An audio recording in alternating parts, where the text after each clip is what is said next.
Hi, everybody. Dan Illman, Mike Beer, the DRFBets race of the day for Sunday, September the 14th, race number 9 at Woodbine. It is the Grade 1 Woodbine Mile. $1 million is the purse. Seems like a perfect opportunity to plug our friends at Champions Off-Track Betting all across Ontario. 50 locations. Over 50 locations. If you can't make it to Woodbine on Woodbine Mile Saturday, head on over to one of your Champions locations. It brings the excitement of horse racing closer to home. Let's meet the field for the Grade 1 Woodbine Mile. You can access free Formulator past performances for this race on the Race of the Day event page at DRF.com. Download them, handicap along with us. We'll take this field in post position order after we take a look at the Timeform US Pace Projector. And this is an interesting pace setup with American Guru coming off a gate-to-wire win against weaker horses. The number 8 expected to make the front. Now, I wouldn't be surprised if American Guru makes the lead. I think the others will probably concede. Made You Look as an interesting pace presser. Should have an easier time this time around. Yeah, I mean, we'll see how the pace all shapes up. I wouldn't be surprised to see American Guru on the front. After that, there are plenty of horses who have tactical speed to get a trip in here. One of those horses is El Tormenta, who is coming out of the local prep for the Woodbine Mile. The 7-furlong Play the King Stakes on August the 24th. El Tormenta did not have a great trip in that race. We turn into the stretch. Silent Poet is striking to the front in between horses. This one had a great trip in the red hat splitting. In behind in the red blinkers, gold sleeves, red hat is El Tormenta. Nowhere to go. Jock trying to get to the outside. Nowhere there. Gonna get in between horses. Gonna get a little bit tight. Not sure if El Tormenta wins with a clean trip. Probably gets closer. Yeah, probably closer. Not winning with a clean trip even. I don't know. I didn't think this trip was that bad.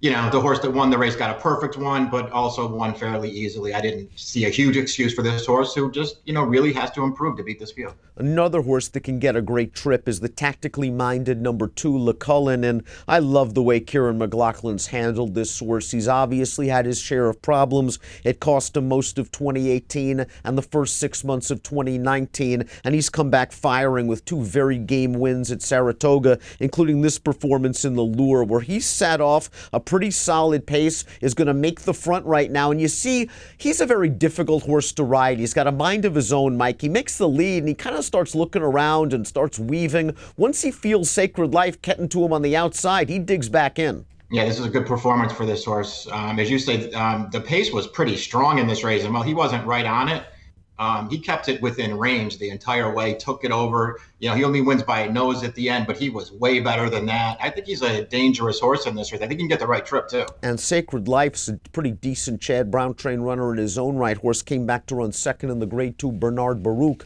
with a 99 Beyer speed figure. We talked about Silent Poet. We saw his race in the Play the King. He is on quite a roll right now. He loves Woodbine. He's coming off a triple-digit Beyer. He got a great trip in that race, however, and he's going to have to prove it to me again, although he should be a nice price. Yeah, he should be a good price in this race. He's got great tactical speed. He's now won 4 races in a row on turf, and he has a win over a mile. There's plenty to like about this horse, especially if he's going to be 15-1. It doesn't mean he's going to be able to beat this field, Dan, but he's not going to be a shocker if he wins. You never can fall asleep on a horse like Synchrony because he kicks like a mule when he's right, as we saw in the King Eddie at Woodbine on June the 29th. They turn into the stretch. Here's Synchrony, widest and fastest. That is a very sharp horse. Mr. Ritz making the front. Mr. Ritz came out of this race to win the Seagram Cup on Synth with a 95 Beyer, then the Presque Isle Downs Mile on Synth with a 96 Beyer. Synchrony still has a lot of work to do, but he just charges them all down.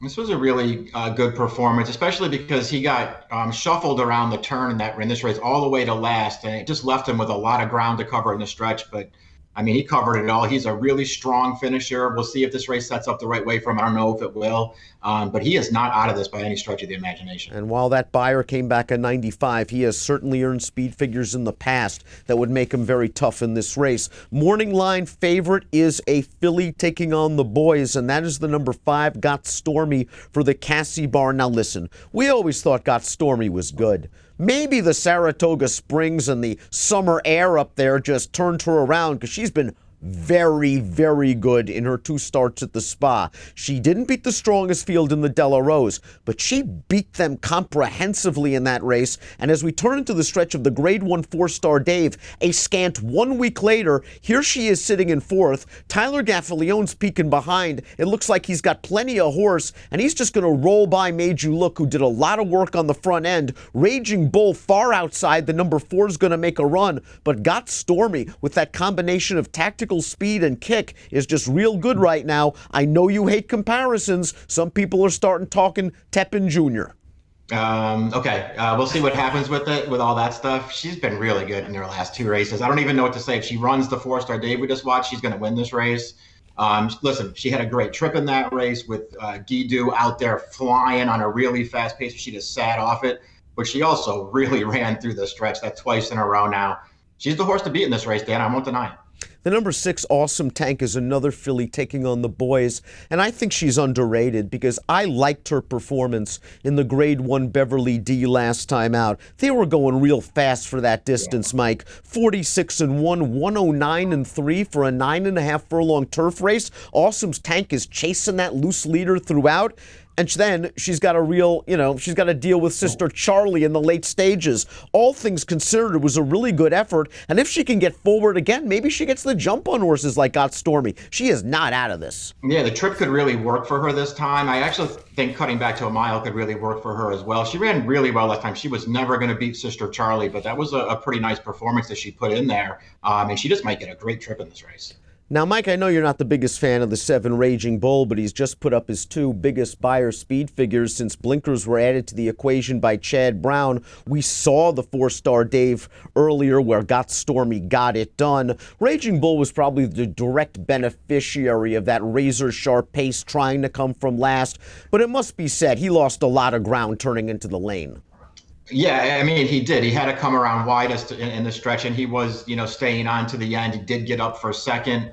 He's just one of those horses. That's the trip he's going to get, Dan. He doesn't have any speed. He's going to be at the back of this field early. And so unless the seas just part for him at the top of the stretch, he's coming around everybody. And then he's going to, have to put in a really good finish, I think, to run down a field like this. At the end of the day, as well as he ran in the 4-star Dave, I'm not sure he ran any better than his stablemate Made You Look did. Yeah, we're going to talk about him in a minute because he could be key to this race at a price. American Guru, the 8 we saw, expected to make the lead after a half mile on Timeform US's pace projector. This horse was just placed in a real tough spot off a year-plus layoff against Silent Poet and El Tormenta in an allowance race. He got the job done last time out when they dropped him into a nice weak optional claimer and he was able to set the pace. Let's turn into the stretch of American Guru's race. He's already in command of this. I like the way he finished it up. It seems like he is slowly getting back into form.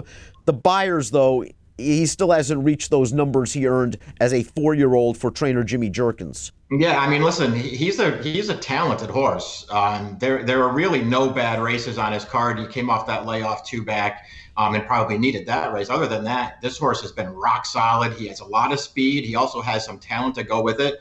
I'll tell you what, he's a big price, a horse who, it's not like he hasn't run races that would put him there with this field. Now let's talk about why we think Made You Look might be somewhat interesting in here. He's the other Chad, but in the 4-star Dave, he was right up close to that fast pace, made the first move, actually took the lead at about the 8th pole, and then here comes Got Stormy, here comes Raging Bull, here comes the rest of the field, and this horse understandably tires. Just think, though, that this is his 3rd start since last year's Saratoga. I wonder if he's rounding back into his best. I don't think the pace is going to be as fast as it was last time. I think a great trip's coming.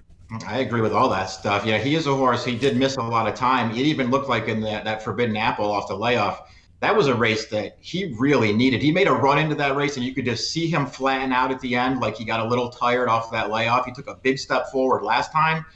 There's a better trip coming for this horse in this race. You and I have followed the career of M. House since he has switched over to North America for trainer Connor Murphy. I think you and I were a bit disappointed in that elusive quality where he saved ground, he came out, he had Big Handsome, the favorite that day, beat, and a pretty decent New York-bred therapist got him at the wire. Then in the Connaught Cup, he got nailed again, and we saw the King Eddie last time out. Yes, he was closer to that solid pace than Synchrony, but he just couldn't finish with those horses. He might be a cut below the grade ones in here. And that's how I was looking at him. He's run fine in his 3 starts over here, but he hasn't run well enough, I don't think, to beat this field. Looks like a very good trainer, and Barb Minchell's been prepping Admiralty Pier for this race. 2 starts since returning from Tampa Bay, slowly stretching out in distance. It's just that Silent Poet's had his number in those 2 races, and he just hasn't run fast enough to get to where he needs to be at this level. Yeah, I'm a fan of this horse. I don't like him in races like this, though. Top pick time for our Grade 1 race of the day for Sunday. It's one of many major races at Woodbine on Woodbine Mile Saturday. And listen, I got Stormy in here. I have to admit, I'm not excited about the prospect of taking a short price on her, but the way she's fired in her last few races, she's won me over. I went 5, 7, 9, and 3, but you like LeCullen at a price, and I think he just sits the pocket, doesn't he? Yeah, I just think he can get a good trip, and I do like his 2 races since they started back with him. Listen, Scott Stormy's going to win this race if she holds her form. And at the end of the day, I don't really see any reason why she wouldn't do that. She's going to be really tough in here, but LeCullen's a great price on the line. I think he can get the right trip in this race. So I'm going to try him. I went 2, 5, 9, and 4. Mike's taking a shot 8-1 with LeCullen on the morning line in the Grade 1 Woodbine Mile, kicking off a 20-cent, $350,000 guaranteed pick 4. Best of luck.